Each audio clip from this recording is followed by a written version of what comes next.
শেখ মুজিব একজন বিশ্বাসঘাতক, এটা স্বৈরাচারী আচরণ, আর অতিথি মানেই সম্মান। যমুনা টেলিভিশনের উপস্থাপিকা রোকসানা আঞ্জুমান নিকোল এই মুহূর্তে বাংলাদেশের সবচেয়ে আলোচিত নামগুলোর একটা। একসময় যিনি প্রশংসায় ভেসেছেন, তিনিই এখন তীব্র সমালোচনার কেন্দ্রবিন্দুতে। তো চলুন আজ আমরা এই পুরো ঘটনাকে বিশ্লেষণ করে দেখব কিভাবে একটা টকশোয়ের কয়েক মিনিটের উত্তপ্ত বাক্য বিনিময় একজন সংবাদ উপস্থাপিকাকে বিতর্কের একেবারে কেন্দ্রে নিয়ে আসলো, আর দেশের মিডিয়া ও রাজনৈতিক অঙ্গনে রীতিমতো একটা ঝড় তুলে দিল। এই একটা কথাই যেন আগুনে ঘি ঢেলে দিল। লাইভ অনুষ্ঠানে ব্যারিস্টার শাহরিয়ার কবিরের করা এই বিস্ফোরক মন্তব্যটাই রোকসানা নিকোলকে ঘিরে চলতে থাকা আলোচনাকে একটা নতুন মাত্রা দেয়। আসুন একটু পিছনে ফিরে দেখা যাক ঠিক কী ঘটেছিল সেদিন, যার জেরে পরিস্থিতি এতটা উত্তপ্ত হয়ে উঠল। ব্যাপারটা শুরু হয় একটা লাইভ টকশো থেকে। সেখানে দেওয়া একটা মন্তব্য আর তার পাল্টা প্রতিক্রিয়ায় এমন এক পরিস্থিতি তৈরি হয় যা আগে কখনো দেখা যায়নি। আর এই ঘটনায় পরে দেশ জুড়ে মিডিয়া থেকে শুরু করে সাধারণ মানুষের মধ্যে এক তীব্র বিতর্কের জন্ম দেয়। বিতর্কের একেবারে কেন্দ্রে ছিল একটা মন্তব্য। ব্যারিস্টার শাহরিয়ার কবির টকশোতে শেখ মুজিব রহমানকে বিশ্বাসঘাতক বলেন, আর তার এই একটা মন্তব্যে উপস্থাপিকা নিকোল চরম উত্তপ্ত হয়ে ওঠে। স্বাভাবিকভাবেই পরিস্থিতিকে চরম উত্তপ্ত করে তোলে। উপস্থাপিকা বলেন, আর কয়েক ঘন্টা পরে 4 জনের কেউই দেশে থাকবেন না। -4 বলতে যে তত্ত্বের কথা বোঝানো হয় সেটা না হলেও 4 জনের কেউই আর দেশে থাকছেন না। মানে আর কয়েক ঘন্টা পরে 4 জনের কেউই দেশে থাকবেন না। -4 বলতে যে তত্ত্বের কথা বোঝানো হয় সেটা না হলেও 4 জনের কেউই আর দেশে থাকছেন না। দেশে আছেন কেবল জামায়াতের 3 বারের আমির ডক্টর শফিকুর রহমান। বিষয়টি কেমন লাগছে জামায়াতে ইসলামীর? দেশে আছেন কেবল জামায়াতের 3 বারের আমির ডাক্তার শফিকুর রহমান। বিষয়টি কেমন লাগছে জামায়াতে ইসলামীর? এই প্রশ্নের জবাবে শাহরিয়ার কবির এই -4-এ বিরাট আপত্তি তোলেন। বলেন, Hasina is a dead body আর Joy never on this country. তার মার মতো, তার নানার মতো এটা বিশ্বাসঘাতক। আপনি তাকে আবার নিয়ে আসতেছেন কেন? রাজনীতিতে তাকে কেন আপনি একটা পার্ট করতে চাচ্ছেন? প্রথমে আপনার এই -4-এ আমার বিরাট আপত্তি। Hasina is a dead body, Joy never on this country. তার মার মতো, তার নানার মতো এটা বিশ্বাসঘাতক। Is a dead body. Hasina নিজের দাফন, নিজের কাফন ইচ্ছা মতো তার শ্বশুরবাড়ি ইন্ডিয়াতে চলে গেছে। আপনি তাকে আবার নিয়ে আসতেছেন কেন? রাজনীতিতে তাকে কেন আপনি একটা পার্ট করতে চান? নিকোলের প্রতিবাদ করে বলেন, তিনি একজন নাগরিক হিসেবে এটা মানতে পারছেন না এবং অনুষ্ঠানটা কিভাবে চলবে সেই সিদ্ধান্ত তিনিই নেবেন। মানে বিজয়ের মাস চলছে, তো বিজয়ের মাসে যমুনা টেলিভিশনের সেটে দাঁড়িয়ে আপনি বঙ্গবন্ধুকে বিশ্বাসঘাতক বলেছেন। আমি আমার জায়গা থেকে বাংলাদেশের স্বাধীন বাংলাদেশের নাগরিক হিসেবে এর প্রতিবাদ জানিয়ে রাখলাম। এর জবাবে শাহরিয়ার কবির তার এই ধরনের আচরণকে স্বৈরাচারী কায়দা বলেন। তিনি বলেন, আপনার অনুষ্ঠানে আমি আসিনি, আমি আসছি এই 16 কোটি মানুষকে কথা বলার জন্যে। আমি যমুনা টেলিভিশনের আমন্ত্রণে আসছি, আপনার অনুষ্ঠানে না। এটা যমুনা টেলিভিশনের অনুষ্ঠান। আপনাকেও বলে দেই, সেটি বঙ্গবন্ধু না, আপনার কাছে হতে পারে। শুনেন, আপনি উপস্থাপক, আগে আমাকে শেষ করতে দেন। না, আপনি এখানে নিয়ে আসছেন বলে, না এখানে নিয়ে আসছেন বলে, না আপনি শুনেন, আগে কথা শুনেন, ইট ইজ নট ইওর। না ঠিক আছে, এই অনুষ্ঠানে তাহলে আপনি একটা জিনিস শেষ করে দিতে পারবেন। আপনাকে ফ্লোর দিব, আপনি আবার আমি উত্তর দিব। ঠিক আছে। এই অনুষ্ঠান কিভাবে চলবে সেটা আমি না, এটা বলবেন না, এটা স্বৈরাচারী কায়দা। এটা স্বৈরাচারী। আমরা আমন্ত্রিত অতিথি মানে তো ভগবান।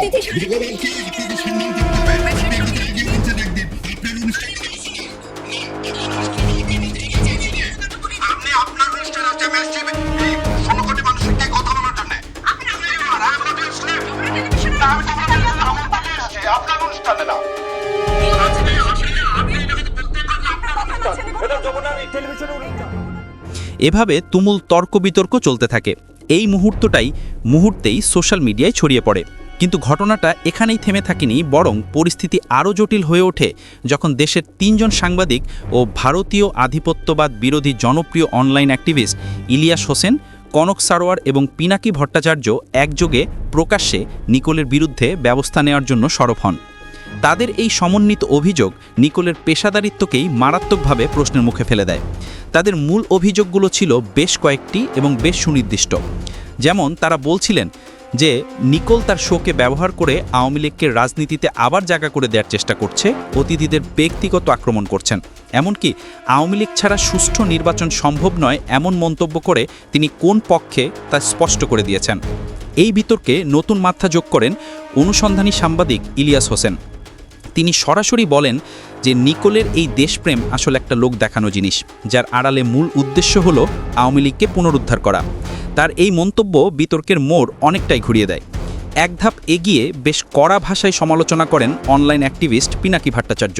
তিনি পরিষ্কার বলেন যে উপস্থাপিকা নিকোল একটা রেড লাইন ক্রস করে ফেলেছে এবং তার এই আচরণ ক্ষমার যোগ্য নয়। এই দুইজনের সুরেই সুর মেলান আরেক সাংবাদিক কনক সারোয়ার। ভাবুন একবার, 3 জন পরিচিত মিডিয়া ব্যক্তি যখন একযোগে এমন অবস্থান নেন, তখন স্বাভাবিকভাবেই যমুনা টেলিভিশন কর্তৃপক্ষের উপর চাপ বাড়তে থাকে আর নিকোলকে ঘিরে বিতর্কটা আরও গভীর হয়ে ওঠে। ব্যাপারটা অদ্ভুত শোনালেও সত্যি যে মাত্র কয়েক মাস আগেও এই রোকসানা নিকোলই ছিলেন বহু মানুষের কাছে একজন প্রশংসিত ব্যক্তিত্ব। বিশেষ করে জুলাই আন্দোলনের সময় তার আবেগঘন উপস্থাপনা দিয়ে তিনি অনেকেরই মন জয় করে নিয়েছিলেন। কিন্তু প্রশ্ন হলো, এত দ্রুত এই চরিত্র কিভাবে পুরোপুরি পাল্টে গেল? জুলাই আন্দোলনের সময়টুকু মনে করুন। নিহত ছাত্র মুগ্ধর জন্য লাইভ অনুষ্ঠানে পানি লাগবে পানি বলে কেঁদে ফেলেন নিকোল। ওখানে পানি লাগবে পানি পানি আছে, হ্যাঁ, এরকম একটা বোতল আছে। মুগ্ধ আমাদের জন্য অনেকগুলো পানির বোতল রেখে গিয়েছে। অগস্টের আগে জুলাইতে মনে হয়েছিল একজন জনদরদী উপস্থাপিকা, কিন্তু সমালোচকরা বলছেন সরকার পরিবর্তনের পরই তার চেহারা বদলে যায়। তার বিরুদ্ধে আওয়ামী লীগের হয়ে কথা বলা এবং অতিথিদের আক্রমণাত্মক প্রশ্ন করার মতো অভিযোগ উঠতে শুরু করে। তাদের মতে রাজনৈতিক পট পরিবর্তনের সাথেই নিকোলের অবস্থানেও এই নাটকীয় পরিবর্তনটা এসেছে। সমালোচকরা বলছেন ব্যারিস্টার শাহরিয়ার কবিরের সাথে ওই ঘটনাটা কিন্তু কোনো বিচ্ছিন্ন ব্যাপার ছিল না, বরং এটা একটা নির্দিষ্ট এজেন্ডার অংশ ছিল। তারা নিকোলের সাম্প্রতিক সময়ের আরও কয়েকটি বিতর্কিত মুহূর্তকে সামনে নিয়ে এসেছেন, যা দিয়ে তারা একটা প্যাটার্ন বা ধারাকে বোঝানোর চেষ্টা করেছেন। এই টাইমলাইনটা দেখলে বিষয়টা আরও পরিষ্কার হবে। মুগ্ধর জন্য কান্না করে তিনি যে সহানুভূতির জন্ম দিয়েছিলেন, তার কয়েক মাস পরেই তিনি বিএনপির রুমিন ফারহানাকে হাওয়া ভবন নিয়ে প্রশ্ন করে সমালোচিত হন। এরপর এক অনুষ্ঠানে ছাত্রনেতা হাসনাত আবদুল্লাহকে অপ্রাসঙ্গিক ও আক্রমণাত্মক প্রশ্ন করেন। আর সবশেষ ব্যারিস্টার শাহরিয়ার কবিরের সাথে এই ঘটনা, যা সমালোচকদের মতে তার এমন ধারাবাহিকতায় বলে দিচ্ছে সে আসলে একটা আওয়ামী দালাল, যা আজ প্রমাণিত সত্য। সে আসলে যারা প্রকৃত দেশপ্রেমিক, ভারতীয় আধিপত্যবাদ বিরোধী এবং আওয়ামী বিরোধী আলোচকদেরকে অপমান করার জন্য নিয়ে আসে এবং অপ্রাসঙ্গিক প্রশ্ন করে তাদেরকে অপমান করার চেষ্টা করে, এবং এর মাধ্যমে সে তার আওয়ামী এজেন্ডা বাস্তবায়নের দিকে এগিয়ে যায়। এই টকশোর ঘটনাই প্রমাণ করে যে সে একজন মুজিব ভক্ত, আর মুজিব ভক্ত মানেই আওয়ামী দালাল। সে এই টকশোকে ব্যবহার করে পতিত ফ্যাসিস্ট আওয়ামী লীগকে আলোচনায় রাখতে চায়, কিন্তু এবার সে ধরা খেয়েছে। জানা যায় জুলাই আন্দোলনের সময় আন্দোলনকারীদের পক্ষে কান্না করে দারুণভাবে পরিচিতি পায় উপস্থাপিকা রোকসানা নিকোল। তবে জুলাই আন্দোলনে খুনি হাসিনা পালিয়ে যাবার পর থেকে তিনি তার বিভিন্ন অনুষ্ঠানে আওয়ামী লীগের পক্ষে কথা বলে বিতর্কিত হয়েছেন। তার সাথে অন্যান্য রাজনৈতিক ব্যক্তিদেরকে ব্যক্তিগত আক্রমণ করার অভিযোগও রয়েছে তার বিরুদ্ধে। সাধারণ মানুষ ফ্যাসিস্ট আওয়ামী লীগের বিরুদ্ধে তাদের পুঞ্জীভূত ক্ষোভ প্রকাশ করতে থাকে 24-এর গণঅভ্যুত্থানের পর। তারই অংশ হিসেবে বিক্ষুব্ধ জনতা ধানমন্ডি 32-এর শেখ মুজিবের বাড়ি তথা ফ্যাসিজমের আতুরঘর ভেঙে দেয়। ওই ঘটনাটিকে মব বলে প্রথম প্রচার করা হয় উপস্থাপিকা নিকোলের একটি টকশোতে, যেখানে ভারতীয় চর ও বিএনপি নেত্রী ব্যারিস্টার রুমিন ফারহানা 32-এর ওই ঘটনাকে ভীভৎস মববাজি দাবি করে এবং আওয়ামী লীগের নিবন্ধন বাতিল হওয়ার ঘটনার প্রতিবাদ করে। এছাড়াও ওই উপস্থাপিকার টকশোতে নিয়মিত আমন্ত্রিত অতিথি হিসেবে দেখা গেছে চিহ্নিত আওয়ামী দোসর ও ভারতীয় চর মাসুদ কামালকে। নিয়মিত এইসব দোসরদের নিয়ে টকশো করে কৌশলে ফ্যাসিস্ট আওয়ামী লীগের পক্ষ নেওয়ার অভিযোগ রয়েছে নিকোলের বিরুদ্ধে। আওয়ামী দোসরদের উস্কে দেওয়ার অভিযোগও রয়েছে তার বিরুদ্ধে। আগামী ত্রয়োদশ জাতীয় সংসদ নির্বাচনকে ঘিরে টকশোতে উস্কানিমূলক প্রশ্ন করার অভিযোগ রয়েছে ওই উপস্থাপিকার। বিভিন্ন ভিডিওতে দেখা গেছে উপস্থাপিকা নিকোল তার প্রশ্নের মধ্যে জামাতে ইসলামী, বিএনপি এবং অন্তর্বর্তীকালীন সরকারের বিরুদ্ধে উস্কানি ছুড়ে দেন। শুধুমাত্র আওয়ামী প্রসঙ্গে তার নমনীয়তাই আওয়ামী পুনর্বাসনের বাহানা বলে মনে করেন অনেকে। আওয়ামী লীগ ব্যতীত সকল রাজনৈতিক দল, অন্তর্বর্তীকালীন সরকারের উপদেষ্টা সহ নানা ইস্যুতে বিতর্কিত বিষয় উস্কানিমূলক প্রশ্ন করেন যমুনা টিভির এই উপস্থাপিকা। একটা দেশের ছাত্র জনতার গণ অভ্যুত্থানকে এভাবে মব হিসাবে ফ্রেম করার এই অপচেষ্টাকে তার আওয়ামী পক্ষপাতিত্বের আরও একটা বড় উদাহরণ হিসেবে দেখা হচ্ছে। আসলে সে বাইরে যতটা না দেশপ্রেমিক দেখায়, ভিতরে এর চেয়ে বেশি আওয়ামী দালাল।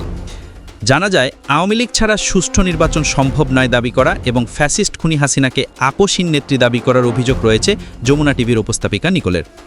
5 আগস্ট পরবর্তী সময়ে খুনি হাসিনার পক্ষ নেওয়া এবং আওয়ামী লীগ পুনর্বাসনের সূক্ষ্ম পরিকল্পনা বাস্তবায়নের অভিযোগ তুলে তার বিরুদ্ধে ব্যবস্থা নেওয়ার দাবি জানিয়েছেন বাংলাদেশের জনপ্রিয় 3 সাংবাদিক এবং অনলাইন অ্যাক্টিভিস্ট। এছাড়াও সম্প্রতি শেখ মুজিবের পক্ষে কথা বলায় নতুন করে সমালোচনা সৃষ্টি হয়েছে উপস্থাপিকা নিকোলের বিরুদ্ধে। সামাজিক যোগাযোগ মাধ্যমগুলোতে তার বিরুদ্ধে দ্রুত ব্যবস্থা নেওয়ার দাবি জানিয়েছেন নেটিজেনরা, কারণ মানুষ তার আসল চেহারা দেখতে পেয়েছে। সে আসলে একজন আপাদমস্তক আওয়ামী দোসর, এটার প্রমাণের অপেক্ষা রাখে না।